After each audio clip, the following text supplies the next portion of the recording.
सनातन धर्म ज्ञान गंगा चैनल में आप सभी का स्वागत है। मेरे प्यारे कृष्ण भक्तों, आप सभी को जय श्री कृष्ण।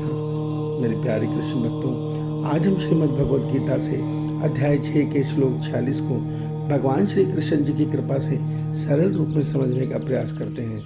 जय श्री कृष्ण।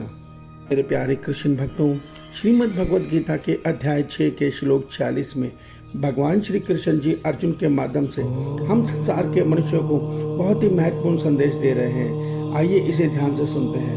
मेरे प्यारे कृष्ण भक्तों, भगवान श्री कृष्ण जी अर्जुन को बता रहे हैं कि हे अर्जुन, योगी तपस्वियों से भी ज़्यादा श्रेष्ठ है और शास्त्र ज्ञानियों से भी ज़्यादा श्रेष्ठ है योगी, और सकाम कर्म करने वाले से भी ज़्यादा श्रेष्ठ है योगी। इसलिए हे अर्जुन, तू योगी बन जा। मेरे प्यारे कृष्ण भक्तों, आइए इस श्लोक के सरल अर्थ को हम भगवान श्री कृष्ण जी की कृपा से समझने का प्रयास करते हैं। जय श्री कृष्ण। मेरे प्यारे कृष्ण भक्तों, भगवान श्री कृष्ण जी आज के श्लोक में हम सब मनुष्यों को योगी बनने की सलाह दे रहे हैं। देखिए, आज संसार का मनुष्य अच्छे बिजनेस के लिए बड़े बड़े ज्ञानियों की सलाह लेता है, मगर ये परम पिता परमेश्वर हमें हमारे कल्याण के लिए कितना बड़ा सलाह दे रहे हैं। हमें बता रहे हैं कि हे संसार के मनुष्यों, योगी सबसे श्रेष्ठ है, तुम योगी बन जाओ। मगर अभी तक अगर हमने योगी का अर्थ नहीं समझा तो हमें पहले ये समझना होगा योगी होता कौन है, किसे कहते हैं योगी। देखिए, भगवान ने हमें योगी का अर्थ यह बताया है, जिसका मन संसार से पूरी तरह विरक्त है और जो परमात्मा में अपने मन से स्थित है, जिसके मन में संसार नहीं परमात्मा को पाने की चाहत है, वो है योगी। और इस योगी बनने के लिए भगवान ने 2 मार्ग बताए हैं। या तो आप कर्म योगी बन के संसार की सेवा में करते हुए मन को संसार से विरक्त करके योगी बन सकते हैं, अर्थात परमात्मा से जुड़ सकते हैं। दूसरा मार्ग है ज्ञान योग का मार्ग, जिसमें आप एकांत काल में बैठ के अपने मन को पहले आत्मा में स्थिर करिए, संसार से विरक्त करके आत्मा में स्थिर करिए, फिर आत्मा से परमात्मा में मिलन करिए। ये 2 मार्ग है योगी बनने के। फिर जब आप योगी बन जाएंगे, अर्थात आपका मन संसार से हटके परमात्मा से जुड़ जाएगा, इसी को कहते हैं सच्चा संन्यास। वास्तव में संन्यास संसार को जबरदस्ती छोड़ना नहीं है। वास्तव में संन्यास यह है संसार से विरक्ति।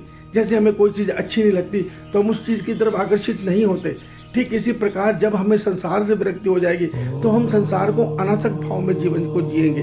यही भगवान ने हमें ज्ञान दिया है कि आप परिवार से, अपने गृहस्थ से नाता मत तोड़ो। आप अपने गृहस्थ में कर्तव्य का पालन करते हुए जीवन को जियो, मगर अपने मन के प्रेम को, अपने मन के मोह को अपने ईश्वर में लगा के रखो। इस शरीर से संपूर्ण कर्तव्य कर्म करते रहो, संसार की सेवा करते रहो और मन से सदैव ईश्वर से जुड़ने का प्रयास करते रहो। यही कल्याण का मार्ग है। अगर हम मोह से संसार से जुड़ गए तो हम संसार में ही खो जाएंगे और लाख 84 चक्र को कभी नहीं तोड़ पाएंगे और जन्म मरण चक्र में भटकते रह जाएंगे।